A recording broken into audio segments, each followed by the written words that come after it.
وعلم آدم الأسماء كلها ثم عرضهم على الملائكة فقال أنبئوني بأسماء هؤلاء إن كنتم صادقين. اس سے پہلے سے جوڑیے رب تبارک و تعالیٰ نے فرشتوں کو مخاطب کر کے فرمایا تھا کہ زمین میں میں اپنا کوئی نائب بنانے والا ہوں. تو فرشتوں نے عرض کیا تھا کہ کیا تو زمین میں ایسے کو اپنا نائب بنائے گا، خلیفہ بنائے گا جو زمین میں فساد مچائے گا، خونریزیاں کرے گا. ہم تو تیری عدل کے ساتھ بیان کرتے ہیں، تیری تقدیس کرتے ہیں. اس پر رب تبارک و تعالیٰ نے ارشاد فرمایا تھا میں وہ جانتا ہوں تم نہیں جانتے. وعلم آدم الاسماء، اور اس نے آدم کو اسماء سکھا دیے. کلھا، تمام اسماء سکھا دی. مفسر کہتے ہیں اے اسماء المسمیات کلھا، یعنی تمام مسمیات کے اسماء سکھا دیے. مسمیات مطلب زوال، جتنی اشیاء ہیں سب کے نام اللہ تعالیٰ نے سکھا دیے. اس سے اشارہ کیا اس بات کی طرف کہ الاسماء میں الف لام عہد خارجی کا ہے، یا یہ کہہ لیجیے دوسری تو بھی ہے کہ الف لام اس میں مضاف الیہ کے عوض میں ہے. اسماء مسمیات تھا، المسمیات کو مضاف الیہ اس کو حذف کیا گیا اور اس کے عوض اور بدل میں مضاف کے نام لے آیا گیا. بات سمجھا گے؟ کلھا، یہ تاکید ہے نا اسماء کی. تمام جتنے اسماء مسمیات سب سکھا دی. مفسر کہتے ہیں حتی القصعۃ والقصیۃ والقصوۃ والقصیۃ والمغرفۃ، یہاں تک کہ بڑا پیالہ، قصیۃ چھوٹی پیالی، پیالہ اور پیالی چھوٹی چھوٹی معمولی جو چیزیں ہیں ان میں جو فرق ہے وہ بھی سب سکھا دی. والقصوۃ والقصیۃ، قصوہ ہوا خارج کرنا اور قصیہ آہستہ ہوا خارج کرنا، اسی کی تصویر ہے. یعنی یہ سب چیز باریکیاں لسانی باریکیاں سکھا دی کہ تیز ہوا خارج کرے تو اس کے لیے کیا لفظ استعمال ہوگا، کون سا اسم استعمال ہوگا، اور آہستہ سے ہوا خارج کی جائے تو دونوں ہوا کا خارج کرے اس کے لیے کیا لفظ استعمال ہوگا. والمغرفۃ، اور چمچہ اور کرچھول یہ سکھا دی. یعنی جو عام استعمال کی چیزیں جس کی طرف عام طور سے لسانات کے لوگ توجہ نہیں دیتے ہیں وہ سب اللہ نے ان کو سکھا دی ہے. اور صاحب روح بیان میں لکھا ہے کہ جتنی زبانیں قیامت تک ہو سکتی ہیں ممکن، ان ساری زبانوں میں اللہ تبارک و تعالیٰ نے حضرت آدم کو تمام اشیاء کے نام سے ایسے بِأَنْ أَلْقَى فِي قَلْبِهِ عِلْمًا. یہ بِأَنْ أَلْقَى میں جو با ہے یہ بائے تصویر ہے. یہ علامہ میں جو تعلیم مصدر ہے اسی کی تفسیر ہے. تعلیم اللہ آدم الاسماء کا مطلب کیا ہے؟ اللہ نے آدم کو جو اسماء سکھائے اس طور پر بیان القا فی قلبہ علما، اس طور پر کہ ان کے دل میں ان تمام اسماء کا علم ڈال دیا. سکھانے کا یہی مطلب بھی ہوتا ہے. سمجھ گئے؟ اب بتائیے کہ حضرت آدم علیہ نبینا علیہ السلام کو اللہ تعالیٰ نے تمام اشیاء کے اسماء سکھائے. ایک دو زبان میں نہیں بلکہ قیامت تک ہونے والی جتنی زبانیں ہیں ان زبانوں میں سکھائے. اتنا لسانیات کا علم. اور جبکہ دوسری طرف علماء یہ لکھتے ہیں کہ تمام عام لوگوں کا جو علم ہے وہ نبی کے علم کے مقابل میں ایسے ہے جیسے 7 سمندروں کے مقابل میں دیگر انبیاء کا علم ہمارے نبی کے علم کے مقابل میں بھی ایسے ہی ہے جیسے 7 سمندروں کے مقابل میں حضرت آدم عام انبیاء میں سے، جب ایک عام نبی کے علم کی شان یہ ہے کہ ایسا علم لسانیات کا، تو پھر جو سید المرسلین ہیں، سید الانبیاء نے ان کے علم کا اندازہ یہی اسی پر اگر توجہ دے دیں یہ مذہب، تو پھر کبھی کچھ بات دماغ میں لگائیں نبی کے علم کے بارے میں۔ ثم عرضهم على الملائکہ، عرضهم، یہ خود ضمیر یہ لوٹ رہی ہے مسمیات کی طرف، ایسے تو خود ضمیر اسما کی طرف یہاں لوٹ رہی ہے، لفظ میں یہاں عبادت میں اسما ہی ہے، مگر اس سے مراد مسمیات ہے۔ ثم عرضهم أي المسميات على الملائکہ، پھر اللہ تعالیٰ نے وہ چیزیں، وہ مسمیات ہیں، وہ چیزیں فرشتوں کے سامنے پیش کی۔ اب اس میں عرضهم ہے، چیزیں جو تھی اس میں ضمیر القول غیر ضمیر القول، آپ ہم سبھی تھے، اس کے علاوہ غیر ضمیر القول جتنی چیزیں دنیا میں ہیں وہ سب فرشتوں کے سامنے۔ اب آپ بتائیے کہ جب سب پیش ہوئی تو پھر آرادہ ہونا چاہیے، آرادہ آگے ہم جو ضمیر ہے یہ ضمیر قول کے لیے بولی جاتی ہے، اور غیر ضمیر قول ہو اس کے لیے عام طور سے واحد مؤنث کے روپ میں لے کر کے اور ہر ضمیر بولی جاتی ہے۔ یہاں ہم کیوں ہوا اس کا جواب دیں، وفیہ تغلیب العقلاء، اس میں عقلاء کو غیر عقلاء پر غلبہ دے دیا گیا، جو چیزیں پیش کی گئی اس میں عقلاء بھی تھے اور غیر عقلاء بھی تھے۔ عقلاء جن کے عقل والے ہیں تو وہ عقل والوں کو غیر عقل والوں پر، غیر ضمیر القول پر غلبہ دیتے ہیں۔ وہ ضمیر یہاں استعمال کی گئی سب کے لیے جو ضمیر القول کے لیے آتے ہیں۔ یہ تو تکلیف کا عمل ہوگا، یہ تو آپ کی جمہوریت ہے جس میں عقل کی کوئی قدر قیمت نہیں۔ یہاں تو اگر 9 پاگل ایک طرف کسی کو ووٹ دے دیں اور ایک عقل مند جو 9 پاگلوں سے کئی گنا عقل رکھتا ہو وہ تنہا کسی کو ووٹ دے دے تو وہ ہار، جس کو ووٹ دے گا وہ ہار جائے گا، اور وہ پاگل جس کو ووٹ دے گا وہ جیت جائے گا۔ ڈاکٹر اقبال نے کہا جمہوریت وہ طرز حکومت ہے کہ جس میں بندوں کو گنا جاتا ہے، 1 2 3 4 پاگل ہے کہ کیا نہیں سمجھے، بندوں کو گنا جاتا ہے، تولا نہیں جاتا کہ عقل رکھتی ہے۔ جمہوریت پاگل جمہوریت وہ طرز حکومت ہے کہ جس میں بندوں کو گنا جاتا ہے، تولا نہیں جاتا۔ پاگل زیادہ ہوں اور کسی کو ووٹ دے جیت جائے گا، اور عقل مند کم ہے تعداد میں، بھلے ایک عقل مند ہزاروں پاگلوں سے اوپر ہوگا عقل مند، ہاں لیکن اس کی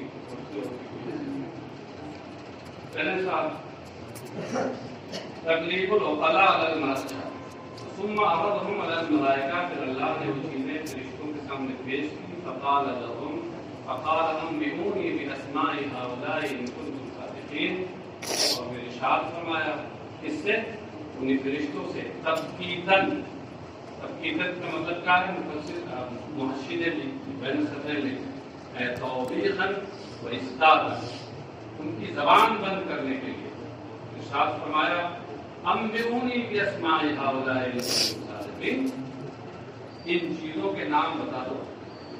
انبئونی اخبرونی اس تفسیر کا مطلب صرف لغوی معنی بتا دو، اخبار کا معنی اخبار ہے تو انبئو کا معنی اخبرو۔ ان اسما کے ان مسمیات کے ان چیزوں کے نام بتا دو۔ ہؤلاء بھی یہاں دیکھیے استعمال کیا گیا ہے، یہاں بھی وہی تقلید و قلا والی بات ہے، ورنہ بے اسماء حاضری ہوتا۔ ان کنتم صادقین، اگر تم سچے ہو، کس بارے میں سچے ہو؟ فی انی لا اخلق اعلم منکم وانکم احق بالخلافہ، اس بارے میں سچے ہو کہ میں تم سے زیادہ علم والا پیدا نہ کروں گا، اور اس بارے میں سچے ہو کہ تم ہی خلافت کے اور نیابت کے زیادہ مستحق ہو۔ اگر اس میں سچے ہو تو ٹھیک ہے۔ اس طرز عمل سے یہ سمجھ میں آیا کہ خلافت اور نیابت اور منصب بلند کے لیے بنیادی شرط علم ہے۔ اسی لیے فرشتوں کے سامنے اللہ تبارک و تعالیٰ نے جو خاموش کرنے کے لیے جو بات رکھی وہ یہی کہ اگر تم یہ سمجھتے ہو کہ ہم بہت زیادہ جانتے ہیں اور ہم سے زیادہ علم والا اللہ نہیں پیدا کرے گا اور خلافت کے مستحق ہے زیادہ، تو چلو بتا دو۔ آدم کو علم دیا اور ان کے سامنے رکھا، اس کے بعد پھر کیا ہوا آگے دیکھیے۔ اچھا، یہاں ایک چیز، ہاں اعراب ترکیب کے اعتبار کہتے ہیں جواب الشرط دل علیہ ما قبلہ، ان کنتم صادقین میں ان یہ جملے شرطیہ ہیں۔ ہر شرط کا ایک جواب ہوتا ہے، جزا جس کو آپ کہتے ہیں، کہتے ہیں کہ جواب شرط پر اس کا ما قبل دلیل ہے، یعنی ان کنتم صادقین کا جواب اور اس کی جزا یہاں محذوف ہے، اور اس پر قرینہ ہے ما قبل کا جملہ، یعنی انبئونی باسماء ہؤلاء۔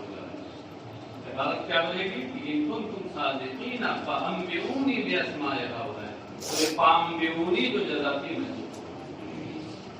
آپ کے ذہن میں یہ سوال آنا چاہیے، بالکل آنا چاہیے کہ پھر خود انبئونی کو کیوں نہیں کہہ دیتے کہ یہ جزائے مقدم؟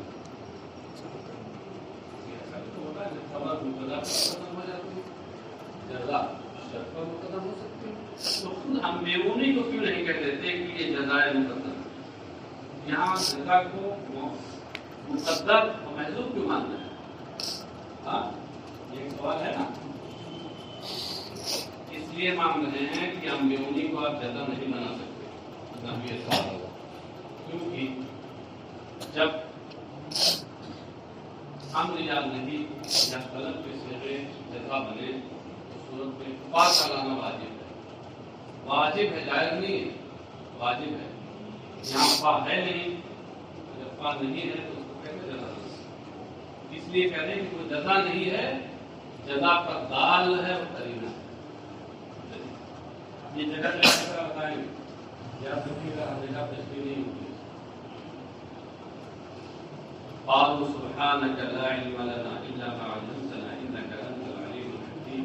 فرشتوں نے عرض کیا سبحانك، سبحانہ کی تفسیر سے پہلے تنزیہا لک عن الاعتراض علیک، تیری ذات پاک ہے، تیرے لیے تیری ذات پاک ہے اس سے کہ جس پر اعتراض کیا جائے۔ الاعتراض یہاں مصدر مجہول ہے، اس لیے میں نے ترجمہ مجہول کر دیا۔ اعتراض یا جانا مانا ہے، مقصد معروف نہیں ہوتا ہے،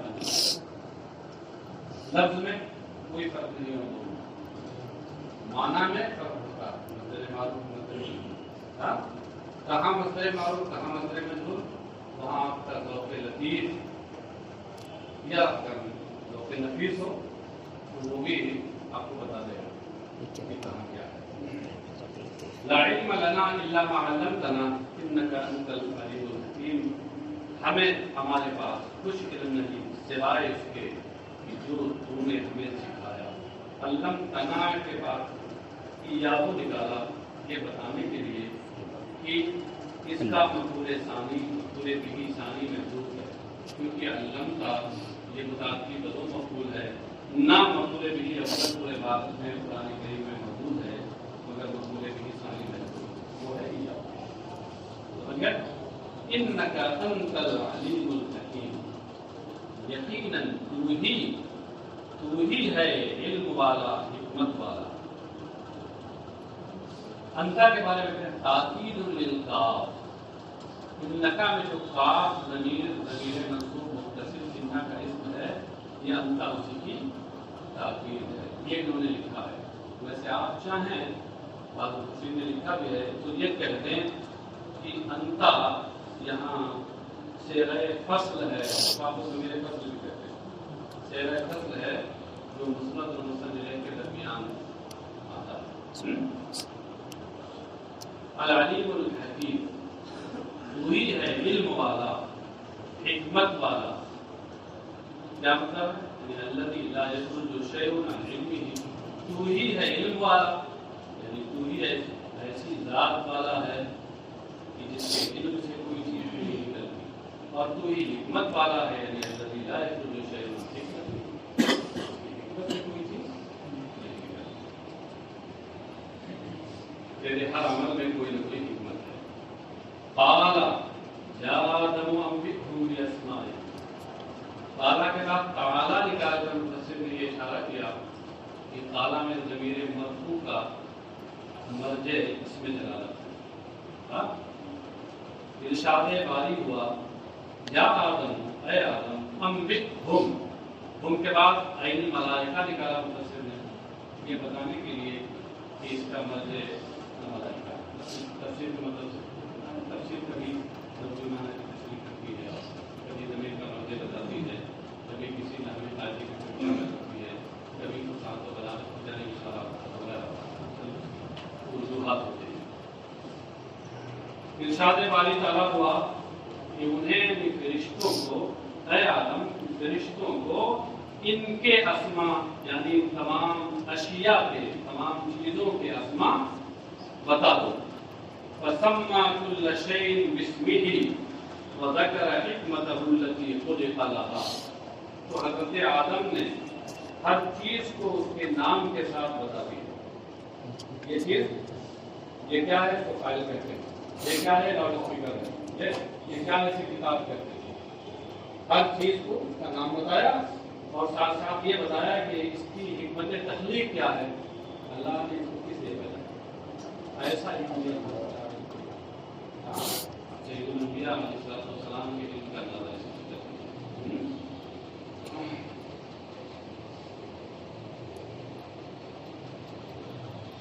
سید الانبیاء کے بارے میں آپ اللہ کیا کہتے ہیں؟ نبی بات کیسے احمق ہیں.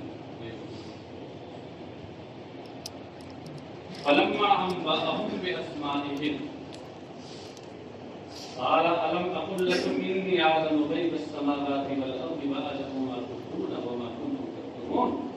جب آدم نے فرشتوں کو تمام چیزوں کے نام بتا دیے تو اللہ تبارک و تعالیٰ نے زجر و توبیخ کے کرتے ہوئے فرشتوں سے فرمایا ألم أقل لكم، کیا میں نے تم لوگوں سے نہ کہا تھا کہ میں آسمانوں اور زمین کی تمام چھپی ہوئی چیزوں کو جانتا ہوں.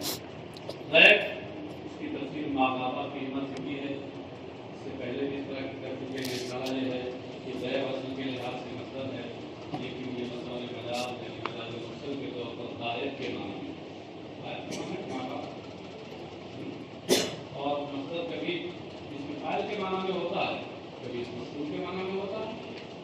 جب ایسا ہوتا ہے تو اس کو اصطلاح میں مجاز مرسل کہتے ہیں، اور مجاز مرسل کے معنی حقیقی اور معنی موضوع کے درمیان کوئی علاقہ ہوتا ہے جو تشریح کا علاقہ ہوتا ہے. یہاں اس صورت میں کون سا علاقہ ہوگا؟ التعلق الاشتقاقی، اشتقاقی رشتہ. مطلب اس فاعل میں اشتقاقی علاقہ اور رشتہ ہے نا.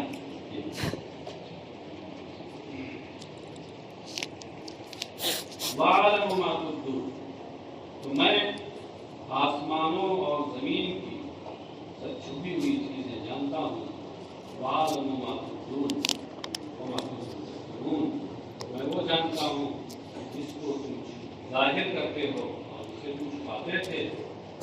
ظاہر کرتے ہو، تبدون، اس کی تشریح میں کہتے ہیں تظہرون.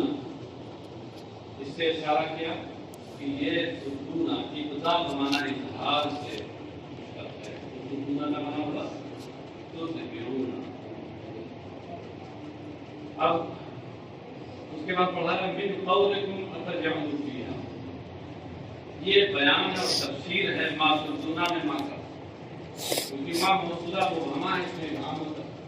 اس ابہام کا بیان میں بیانیہ کے ذریعے میں وہ جانتا ہوں جس کو تم ظاہر کرتے تھے.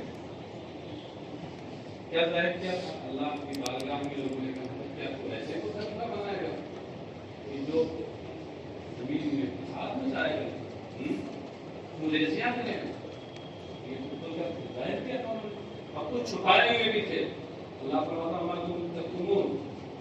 اور جو تم چھپاتے تھے اس کو بھی میں جانتا ہوں۔ وہ کیا تھا؟ تکتمون تسرون، اس میں تکتمون کا معنی بتایا ہے۔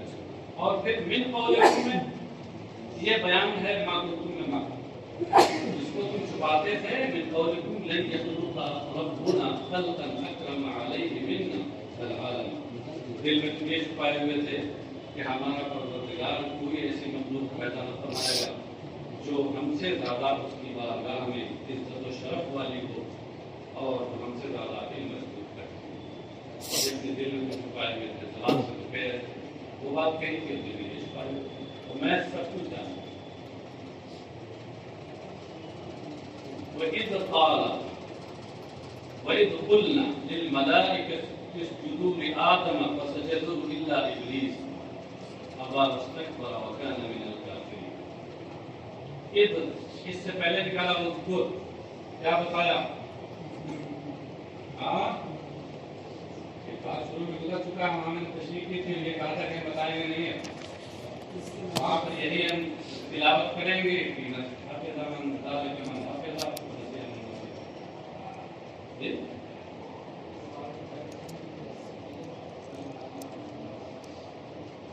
یہ اپنے ماں باپ جملے کے ساتھ مذاکرے کے ساتھ مل کر یہ مقولے بھی ہی ہے خود کے لیے مقدر ہے۔ آپ سمجھے؟ یہ بہت جگہ جگہ آئے گا، یاد رکھیے، یہ بتائیں گے اور اس کو انتظام کے ساتھ بتائیں گے۔ یہ نہیں کہ کوئی جگہ بتا دیں اس کے بعد آئیں تو سمجھ گیا، کچھ چیزوں ساتھ کیا ہے، کچھ چیزیں ایسی ہیں کہ جن کو انتظام کر لیا، اس کو ضرور بتائیں گے۔ ابھی کچھ اور چیزیں میں دکھاؤں گا، حالانکہ کر سکتے تھے وہاں کے ساتھ۔ یاد کرو اس وقت کو جب ہم نے فرشتوں سے کہا آدم کو سجدہ کرو، اسجدوا لآدم، اس کے آگے مفسر کہتے ہیں سجود تحیۃ بالانسان، یہ سجود تحیۃ سے اشارہ کیا کہ اس سجود میں جو سجدہ ہے، اس سجدہ سجدہ تعظیمی۔ یہ اور بات ہے کہ یہاں پر مفسرین کے اختلاف ہے، بعض لوگ اس کو سجدہ تعبدی اور سجدہ عبادت میں محمول کرتے ہیں، اور بعض لوگ اس کو سجدہ تحیۃ اور سجدہ تعظیم میں محمول کرتے ہیں۔ یہ ان کا رجحان اسی طرح سجدہ تعظیمی، سجدہ تعظیمی کا مطلب کیا ہے؟ بالانحناء، انحناء نے جھکنا، سجدہ، یہ بالانحناء میں جو بات ہے تصویر ہے، اس جدو میں کا جو مطلب سجدہ ہے اسی کی تفسیر ہے۔ مطلب کیا ہے؟ سجدہ تعظیمی یعنی جھکنے کا حکم دیا، جیسے درباروں میں جھک جاتے ہیں۔ تو یہ بات سمجھیے کہ سجدہ تعظیمی ہماری شریعت میں حرام ہے، اور سجدہ تعبدی اور سجدہ عبادت کو یہ ہر شریعت میں غیر خدا کے لیے حرام ہوتی ہے۔ سجدہ عبادت تو صرف اور صرف معبود کے لیے ہو سکتا ہے، اللہ کے لیے ہو سکتا ہے، اور سجدہ تحیت اور سجدہ تعظیمی یہ سابقہ امتوں میں جائز تھا، لیکن امت محمدیہ میں، شریعت محمدیہ میں یہ بھی ناجائز ہے۔ بات سمجھ گئے؟ جو مفسرین اس کو سجدے کو سجدہ عبادت میں معمول کرتے ہیں، وہ یہ کہتے ہیں کہ لآدم میں لام الہ کے معنی میں، تو مطلب یہ ہوا کہ قلنا للملائکۃ اسجدوا سجود عبادت الی آدم، لے آدم نہیں، الی آدم، آدم کی طرف تمہارا منہ ہونا چاہیے اور سجدہ میرے لیے ہونا چاہیے، میں معبود۔ تو اس صورت میں آدم مسجود الیہ تھے، مسجود لہو نہیں، مسجود لہو جس کے لیے سجدہ کیا جائے، مسجود الیہ جس کی طرف سجدہ کیا جائے۔ سجدہ تعظیمی جو لوگ مانتے ہیں وہاں آدم کو مسجود لہو کہتے ہیں، انہیں کے لیے سجدہ کیا گیا، سجدے کا حکم۔ اور سجدہ عبادت جو لوگ یہاں مراد دیتے ہیں وہ کہتے ہیں کہ یہاں لام بمعنی الہ ہے، تو آدم مسجود لہو نہیں ہے، مسجود الہ ہے۔ وسجدوا الا ابلیس، سب نے سجدہ کیا سوائے ابلیس کے، یہ ابلیس وہ عمین کان من الملائکہ، ابو الجن تھا، جنوں کا باپ، کان بین الملائکہ، یہ فرشتوں کے درمیان تھا۔ اس سے اس بات کی جانب اشارہ کیا کہ اللہ ابلیس میں جو اللہ ہے یہ استثناء منقطع کے لیے، جی متصل میں کیا ہوتا ہے کہ کچھ چیزیں ذکر کریں گے اور چیزوں سے، ان چیزوں کے حکم سے کسی کو خالص ہو جائے گا، اسی کی جنس، اور اگر اس سے نہ ہو، الگ ہو، تو اس صورت میں وہ استثناء۔ تو جب یہ ابلیس فرشتوں میں سے تھا ہی نہیں، اور اللہ تعالیٰ فرماتا کہ ہم نے فرشتوں سے کہا کہ آدم سے جاؤ، آپ بہت دیکھیے کہ اعتراض پڑے گا نا کہ فرشتوں کو ہوا تھا تو ابلیس کو تو حکم ہی نہیں ہوا تھا، تو ابلیس فرشتوں میں سے تھا ہی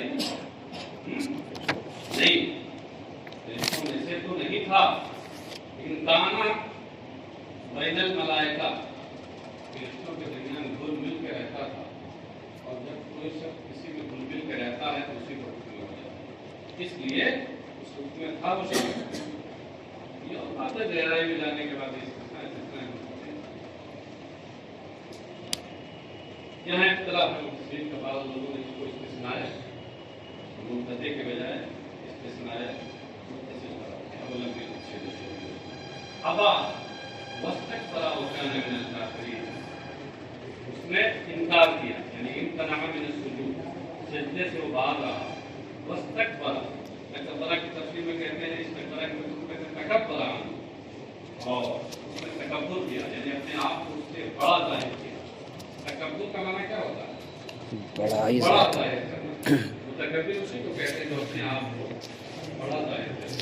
تو اس تکبرہ کی تفسیر تکبرہ سے کر کے اس بات کی کرنے کی اشارہ کیا، اس میں باب استعمال کی خاصیت موافقت تفاعل پائی جاتی ہے، سمجھے؟ باب استعمال کی جو بہت سی خاصیتیں ہیں، ایک مطلوب خاصیت ہے طلب ماخذ، وہ یہاں نہیں پائی جا رہی، بلکہ موافقت تفاعل، یعنی تفاعل کے ہم معنی ہونا، وہ پایا جا رہا ہے۔ تو اس نے اس سے اپنے آپ کو بڑا ظاہر کیا، اعلیٰ انا خیر منہ، کہا میں ان سے بہتر ہوں، ان سے بڑھ کر ہوں آدم سے۔ قرآن کریم میں آیا نا کہ انا خیر منہ خلقتنی من نار وخلقتہ من طین، تو نے مجھے آگ سے پیدا کیا ہے اور انہیں مٹی سے پیدا کیا ہے۔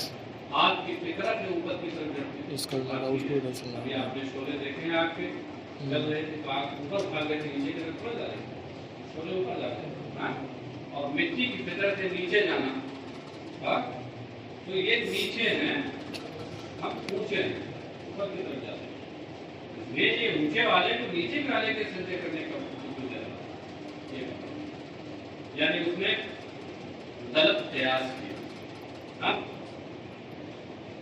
اور کانا من الکافرین، اور وہ کافروں میں سے، یہ کافروں میں سے۔ تو اس میں یہ شبہ ہے کہ نہیں، وہ تو بڑا عبادت گزار تھا اور بڑا فرما بردار تھا، تو پھر اس کو یہ کہا کیوں جا رہا ہے کہ وہ کافروں میں سے کھانا تو یہ ماضی کے لیے آتا، اور ماضی میں اس سے پہلے تو وہ عبادت گزار اشیاء، تو کھانا مل کا پھر کیسے کہا جا رہا ہے؟ مفسر نے کہا کہ مل جائے گا، ایک سوال کا جواب دے دیا۔ مطلب یہ ہے کہ دیکھنے میں تو عبادت گزار اور اشیاء تھا، لیکن علم الہی میں وہ کافروں میں سے، اللہ کو معلوم ہے کہ